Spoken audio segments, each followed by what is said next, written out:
First game changer అండి. Night ఎంత collection చేసింది, ఆల్రెడీ టికెట్స్ బుకింగ్స్ అనేటివి అయిపోయి ఉన్నాయి. నేను 1 అవర్కి చెప్తున్నాను, 1 డేకి అయితే చెప్పట్లేదు, ఓన్లీ 1 అవర్కి చెప్తున్నాను. మీకు ఒక 60 సెన్స్ అనేది ఆలోచించుకోండి మీరే. ఇంకా చూసుకుంటే 2 అవర్స్కి 3 అవర్స్కి ఇప్పటికి ఎంత అయిందో తెలియదు. ఓన్లీ 1 అవర్కి చెప్తున్నాను.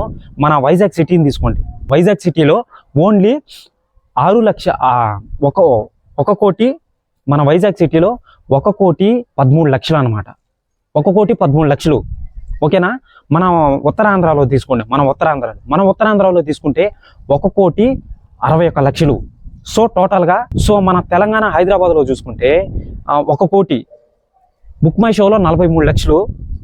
నెక్స్ట్ వచ్చి ఈ ఫోన్పే పేటిఎంల ద్వారా వచ్చి టోటల్గా గాలి సౌండ్ ఎక్కువ వినిపిస్తుంది, అడ్జస్ట్ చేసుకోండి కొంచెం. 61 లక్షలు అనమాట.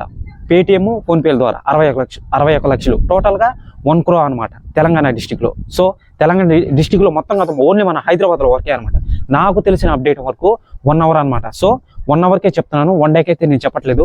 సో నెక్స్ట్ చూసుకున్నట్లయితే ఇంకా సినిమా అంటే ర్యాంపేజ్ అని చెప్పుకోవాల్సిందే, మామూలుగా లేదు.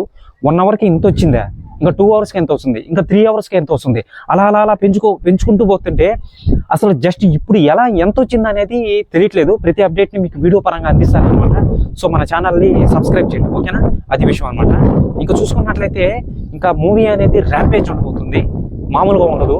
క్యారెక్టర్ అనేది, అప్పన్న క్యారెక్టర్ అనేది, ఈ 2 క్యారెక్టర్లో మెయిన్ అనమాట. మూవీలో లీక్స్ అనేవి వస్తున్నాయి అనమాట.